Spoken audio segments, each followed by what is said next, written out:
So domain and hosting, है ना, ये बहुत इंपॉर्टेंट चीजें हैं।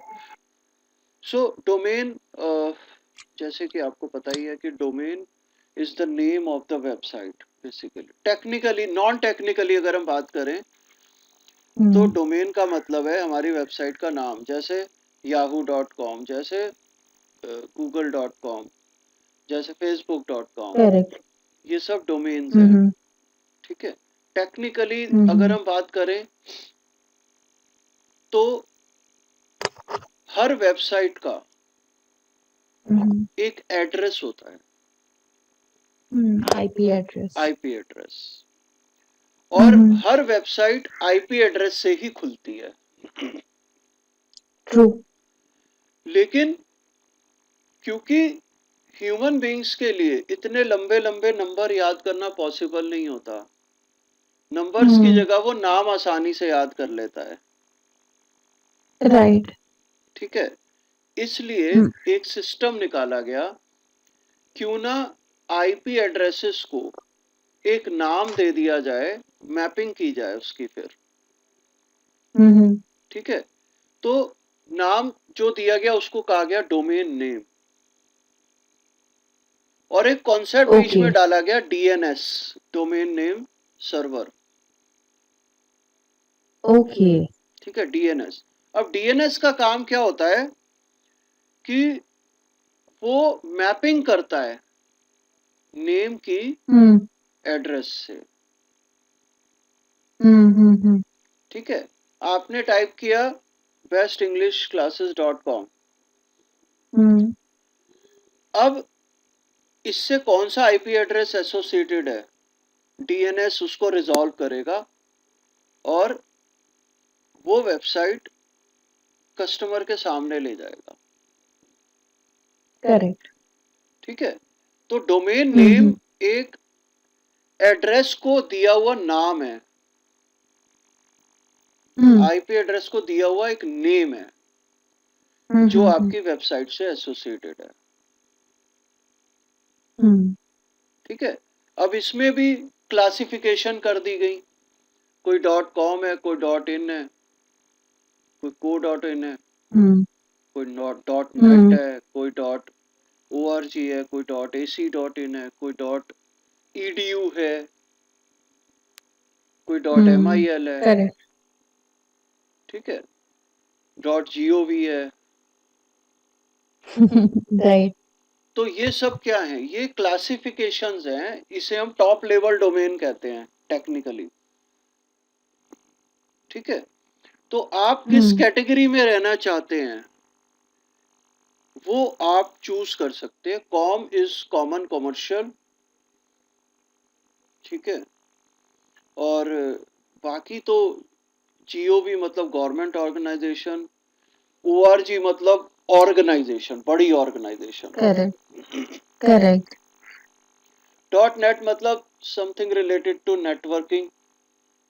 ठीक है। अब तो बहुत सारे आ गई हैं, हाँ बहुत है डॉट वेबसाइट आ गया है, डॉट स्टोर आ गया है ना, और डॉट ऑनलाइन भी आ गया है। अच्छा, that I have no idea, online वाला। हाँ। तो ये सब टॉप लेवल डोमेन्स हैं, जनरली लोग कॉम प्रेफर करते हैं। और हाँ, अगर इजी रहता है हाँ कॉम वाला। हाँ, और अगर कंट्री स्पेसिफिक होना चाहते हो आप तो डॉट इंडिया के लिए .in ले सकते हो आप। ठीक है। हाँ जी, हाँ जी। और अगर आपका बिजनेस यूके में है तो आप .uk ले सकते हो, लेकिन वहाँ का एड्रेस होना अब ज़रूरी कर दिया इन्होंने। अगर आप इंडिया में रहते हुए परचेज कर रहे हो वहाँ से डोमेन, वहाँ का, तो आपको अच्छा। वहाँ का कुछ एड्रेस प्रूफ वगैरह देना पड़ता है, ऐसी कुछ रिक्वायरमेंट कर दी अब इन्होंने। हो ओके। सो डोमेन आप रजिस्टर करा सकते हो किसी से भी, बहुत सारी वेबसाइट से आप सर्च करो ऑनलाइन, बहुत सारी मिल जाएंगी। रजिस्टर अ डोमेन करके सर्च करो, एन नंबर ऑफ वेबसाइट्स हैं जहाँ से आप डोमेन रजिस्टर कर सकते हो। कॉस्टिंग आती है करीब 500 रुपये से लेके 2500 रुपये तक पर ईयर। ठीक है। 500 से 2500 पर ईयर? हाँ, और डोमेन नेम का एंड होस्टिंग का भी तो रहता है ना सर? नहीं, मैं सिर्फ डोमेन की बात कर रहा हूँ अभी। अच्छा, ठीक है। ठीक है, 500 से 2,500 पर ईयर डोमेन की कॉस्ट। ठीक है, ठीक। वो डिपेंड करता है आप इन ले रहे हो, कॉम ले रहे हो, ORG ले रहे हो, उस पर डिपेंड करता है कि किसकी क्या कॉस्ट है। .com अगर आप ले रहे हो लगभग 1,000 रुपीज के आसपास आता है। हाँ, एक्चुअली सर मेरे को जो डोमेन नेम है ना, ये मतलब मेरा जो स्टूडेंट है उसने अपनी आईडी से लिया था। वो अपना ई-कॉमर्स का काम भी करता है, तो उसने अपने नाम से ही एक दो और वेबसाइट ली है। तो मैंने उससे यही पूछा, मैंने कहा मेरे को ट्रांसफर करना है, तो बोलते ठीक है मैम आप कर लो, लेकिन मेरे को नहीं पता। तो उसने मेरे को आईडी पासवर्ड तो दिया हुआ है एंड ही इज लाइक कि आप ट्रांसफर कर लो जैसा आपको लगे। तो मेरे को एक्चुअली अपने नाम पे अपनी आईडी पे उस चीज को ट्रांसफर करना है। वो हो जाएगा। उस कौन से उससे लिया हुआ सर्विस प्रोवाइडर से? इसने वेब उससे ही लिया था, वर्डप्रेस से ही मिलता है ना शायद। डोमेन वर्डप्रेस से लिया है? हाँ जी, वर्डप्रेस है या गोडैडी है, वो देख लेती हूँ, मैं पूछ लेती हूँ। हाँ, गोडैडी से है तो आपको अपने ईमेल आईडी से गोडैडी का अकाउंट बनाना है, बस वो इजीली ट्रांसफर हो जाएगा। अच्छा, वर्डप्रेस से भी मिलता है ना? वर्डप्रेस में भी देखना पड़ेगा, उसमें भी वर्डप्रेस टू वर्डप्रेस हो जाएगा ट्रांसफर। डोमेन तो हर हाँ जी, आई गेस वर्डप्रेस का ही है उसका, तो उसको भी मतलब उसको नहीं समझ आया कि कैसे क्या करना है। मैंने कहा ठीक है मैं थोड़े टाइम बाद करा लूंगी, क्योंकि आगे जब होल एंड सोल मेरे को अपना ये काम अपने ही उससे करना है, तो क्यों मैं छोटी छोटी चीजें ऐसा करूं। कल को कुछ भी होता है व्हाटएवर, आई नो कि स्टूडेंट अच्छा है, सब चीज सही है, बट मैं थोड़ा बहुत भी रिस्क क्यों लूं। क्योंकि होस्टिंग की तो कोई बात नहीं होती, डोमेन हमारी प्रॉपर्टी है परमानेंट। एग्जैक्टली वही चीज है। तो डोमेन तो मेरे को अपने नाम पे ट्रांसफर करना है, बट वो चीज थोड़ा सा आगे सीख जाए तो फिर करूँ मैं। हाँ, मुझे डिटेल्स बताना कहाँ से लिया हुआ है, फिर मैं उसका प्रोसीजर बताऊंगा। ठीक है, ठीक क्योंकि है अलग ठीक है अलग सर। सर्विस प्रोवाइडर के अलग अलग तरीके हैं। कितना टाइम हो गया डोमेन लिए? 1.25 साल हो गया होगा, 1-1.5 साल हो गया, तो ज्यादा ही हो गया। एक बार रिन्यू करा चुके हो आप? हाँ जी हाँ जी, 2 साल हो गया शायद। 2 बार करा चुके हैं रिन्यू। हाँ, तो तीसरा साल चल रहा है। हाँ जी। ठीक है, तो उसके बाद आती है होस्टिंग। अब होस्टिंग 3 तरह की होती है, उसके वेरिएशंस कई लोगों ने क्रिएट किए हुए हैं, लेकिन मेनली 3 तरह की होती है। पहली होस्टिंग होती है शेयर्ड।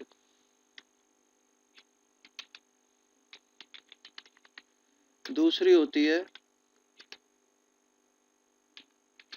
VPS।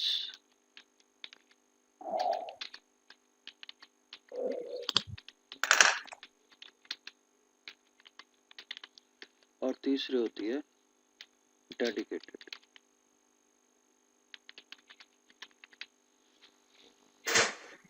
नाम से ही पता चल रहा है, शेयर्ड मतलब एक सर्वर है, उस पे बहुत हाई लेवल पे शेयरिंग है रिसोर्सेज की। आपकी वेबसाइट भी चल रही है और हजारों और लोगों की भी वेबसाइट चल रही है। करेक्ट। ठीक है, मैं आपको बताता हूँ, करीब एक शेयर्ड सर्वर, अगर शेयर्ड सर्वर में भी कई लोगों ने वेरिएशन बनाए हुए हैं कि भाई ये शेयर्ड सर्वर है, ये लाइट है और ये प्रीमियम है, इस तरह से भी बनाए हुए हैं। कई लोगों ने लाइट और बिजनेस बनाया हुआ है ना, शेयर्ड में भी। तो शेयर्ड सर्वर जो होता है, जो एक नॉर्मल शेयर्ड सर्वर होता है, उसकी कॉस्टिंग काफ़ी कम होती है और करीब 70-80,000 वेबसाइट एक सर्वर पे चल रही होती है। ठीक है, और आपका जो IP एड्रेस होता है ना, वेबसाइट को जो मिला होता है, वो भी बहुत हाई लेवल पे शेयर्ड होता है, वो भी डेडिकेटेड नहीं होता। ठीक है, अच्छा, तो इस वजह से dedicated means here? Dedicated means आपका अपना। अच्छा, okay, personal, personal, okay, okay, ठीक है, तो वो भी शेयर्ड है आईपी एड्रेस भी। अच्छा, ओके, तो इस तरह के जो सर्वर्स होते हैं इनकी सिंगल डोमेन के लिए अगर आप ले रहे हो होस्टिंग तो इसकी कॉस्टिंग स्टार्ट हो जाती है 900 पर ईयर से, ट्रू, ट्रू, ट्रू, ठीक है, and it goes up to multiple domains के लिए 7000 पर ईयर। ट्रू, क्योंकि मेरा डोमेन नेम एंड होस्टिंग का 3000 ईयरली पड़ता है। हाँ हाँ, तो वही आपका एक नॉर्मल होस्टिंग है, ठीक है, जो ये मतलब अगर परफॉर्मेंस वाइज देखें तो ये वाली जो होस्टिंग होती है जो आपने भी ली हुई है ये सबसे बिगिनर लेवल की होस्टिंग है, ठीक है। इसमें भी फिर अगर आप प्रीमियम पे चले जाओगे तो प्रीमियम होस्टिंग 3000 पर ईयर की होस्टिंग होती है, ओके, ठीक है, सिंगल डोमेन। बेनिफिट क्या है? सिंगल डोमेन क्या है? बेनिफिट ये है कि प्रीमियम शेयर्ड होस्टिंग पे वेबसाइट कंपैरेटिवली फास्ट खुलती है और नॉर्मल शेयर्ड होस्टिंग पे कंपैरेटिवली स्लो खुलती है, ठीक है। ओके, इट मीन्स कि वो यूजर फ्रेंडली ज्यादा है और ये वाली थोड़ा सा मतलब ये है कि काम चला हुआ है। मतलब हाँ, आपको मैं डिफरेंस बता देता हूँ। जब पहली बार वेबसाइट कोई खोलेगा आपकी तो शेयर्ड सर्वर जो नॉर्मल वाला है वो 13-14 सेकंड ले जाता है, ठीक है, फर्स्ट टाइम बात कर रहा हूँ, उसके बाद तो कैश हो जाती है वेबसाइट, कैशिंग हो जाती है उसकी। उसके बाद अगर आप बात करो प्रीमियम सर्वर की तो वही वेबसाइट करीब 10 सेकंड में खुल जाती है, ओके, और मतलब डिपेंड करता है, और कई सर्वर्स पे 7 सेकंड में भी खुल जाती है, ठीक है। फिर आता है उसके बाद वीपीएस, उससे ऊपर जो सर्वर आता है वो आता है वीपीएस, वर्चुअल प्राइवेट सर्वर, यानी कि प्राइवेट तो नहीं है, बिल्कुल प्राइवेट नहीं है, लेकिन काफी हद तक प्राइवेट है, ओके, ठीक है। शेयरिंग लेवल बहुत कम होता है इसमें, 4-5 हजार 10 हजार वेबसाइट चल रही होती है और आपको एक डेडिकेटेड आईपी एड्रेस मिलता है आपकी वेबसाइट को, ओके, सो इट्स लाइक कि जो एमएनसीज होती हैं उनके पास ये रहता है क्या, जैसे इन्फोसिस हो गया, विप्रो हो गया? हाँ, इनके पास डेडिकेटेड भी हो सकता है, इनके पास तो डेडिकेटेड भी हो सकता है, सी वाला, पर्सनल, करेक्ट, करेक्ट, करेक्ट, है ना, इन्होंने अपने इन हाउस सर्वर मेंटेन किया होता है, राइट, ठीक है। अब मैं बताता हूँ कौन शेयर्ड लेगा और कौन वीपीएस लेगा। शेयर्ड तो हम जैसे लोगों के लिए ठीक है, ठीक है, करेक्ट, क्योंकि हमारी जो वेबसाइट्स होती है ना रुचि, उस पे परमानेंट ट्रैफिक नहीं होता, हाँ, बात तो है, है ना, permanent traffic in the sense हमेशा नया ट्रैफिक ही आएगा, जो रेकरिंग ट्रैफिक है, रिटर्निंग ट्रैफिक नहीं होता है। ट्रू, ट्रू, ट्रू, अब आप बात करो ई कॉमर्स वेबसाइट की, ई कॉमर्स वेबसाइट पे एक तो वैसे ही ट्रैफिक ज्यादा होता है, दूसरा रिटर्निंग ट्रैफिक भी वहां पे रहता है, तो जो नया ट्रैफिक है वो एड ऑन होता जाता है पुराने में, राइट, तो over a period of time बहुत ट्रैफिक बढ़ जाता है उस पर, ठीक है। तो मैं वहां पे अगर किसी ने ई कॉमर्स वेबसाइट स्टार्ट की है और उसके अगर 100 के आसपास प्रोडक्ट्स हैं तब तो मैं कहता हूँ इनिशियल लेवल पे आप शेयर्ड होस्टिंग पे जा सकते हो। लेकिन आपके शुरू में ही अगर 1000 प्रोडक्ट के आसपास हैं तो आपको स्टार्टिंग ही वीपीएस से करनी पड़ेगी। ओके, ठीक है। और मीन्स ये ऑन मिंत्रा इनका वीपीएस ही होगा। हाँ हाँ, जो अमेजोन का तो अपना ही सर्वर है बहुत बड़ा। अमेजोन का तो अपना है, करेक्ट। हाँ, लेकिन मिंत्रा वगैरह वीपीएस पे चल रहे होंगे। ठीक है। अ, इसकी जो कॉस्टिंग होती है वो होती है करीब 2500 महीना। ओ, 2500 महीना। ठीक है। ओके, वीपीएस की आपने 2500 बोला और शेयर्ड का आपने कितना कितना शेयर्ड का 999 से बोला था ना? शेयर्ड का मैंने इतना शेयर्ड का जो है मिनिमम 900 है और इसका वीपीएस का मिनिमम जो है वो 2500 है। ठीक है। और अच्छा मतलब आप बहुत हाई लेवल का वीपीएस लेंगे तो around 30,000 per month. My goodness, ठीक है। बहुत ज्यादा है। तो और ये जो डेडिकेटेड है, सॉरी 30,000 नहीं, 30,000 नहीं, अराउंड 7,000 पर मंथ। ठीक है।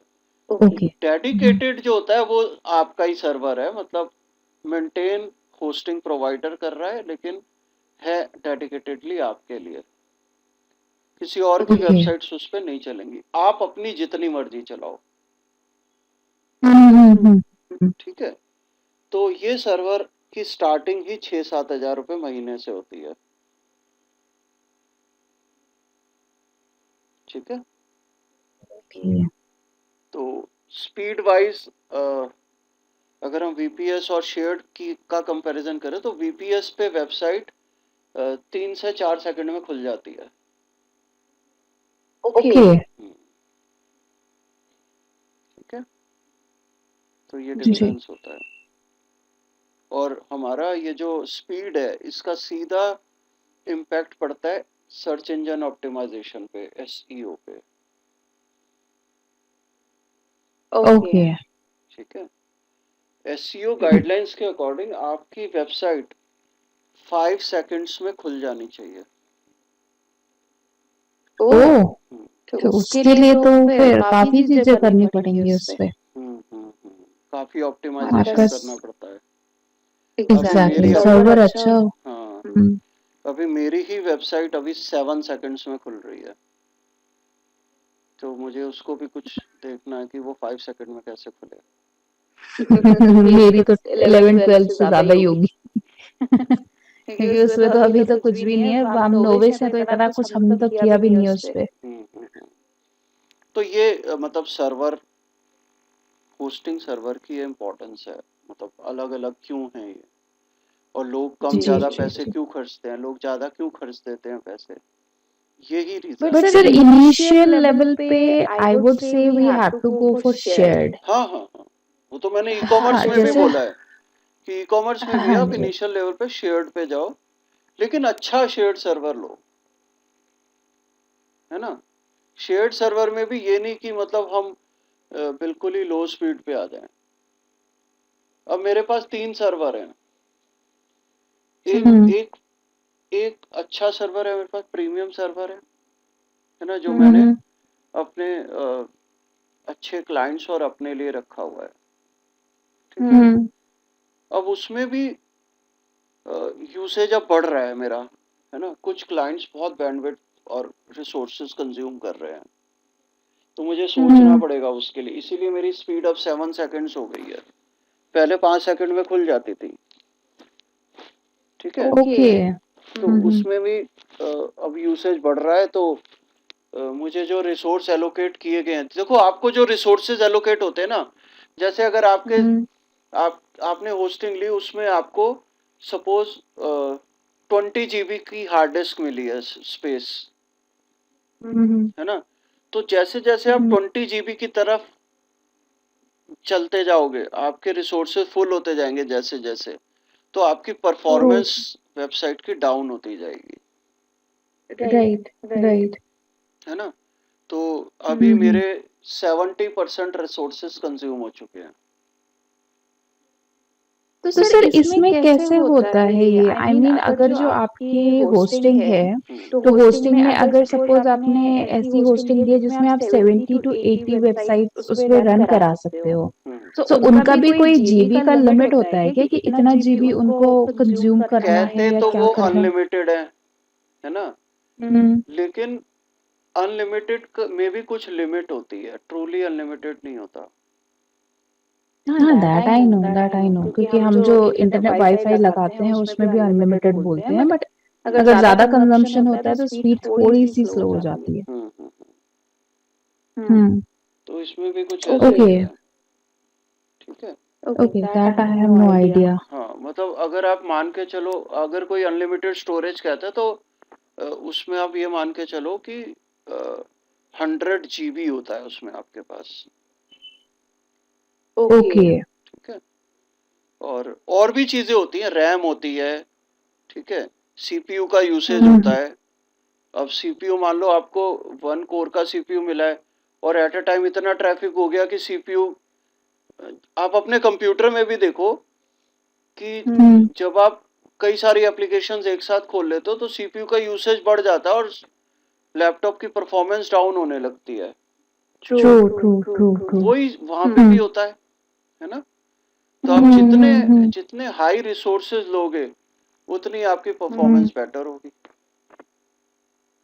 ओके ओके, सो मतलब इट इज सिंपली लाइक कि एक सर्टेन पीरियड ऑफ टाइम के बाद जब हमें लगता है कि जो हमारा पर्पस है वो फुलफिल हो रहा है और हमें उतना जो हमें चाहिए था वो आउटपुट मिल रहा है, तो हम अपने रिसोर्सेस को बढ़ा सकते हैं हाँ हाँ हाँ हाँ ओनली एट दैट टाइम। हाँ। बट उससे पहले बिना नॉलेज के उस चीज में आगे बढ़ना वो बेवकूफी नहीं होगी। नहीं, वो नहीं, क्योंकि देखो मतलब मैं अपने हिसाब से अपना बता रही हूँ। मैं आपको बताता हूँ, देखो आपकी वेबसाइट के थ्रू अगर आपको बिजनेस बहुत सारा मिल रहा है, इसका मतलब ट्रैफिक बहुत आ रहा है वेबसाइट पे, एग्जैक्टली। है ना? अब आप वेबसाइट से पैसा कमा रहे हो तो उस पर खर्चने में भी कोई हर्ज नहीं है,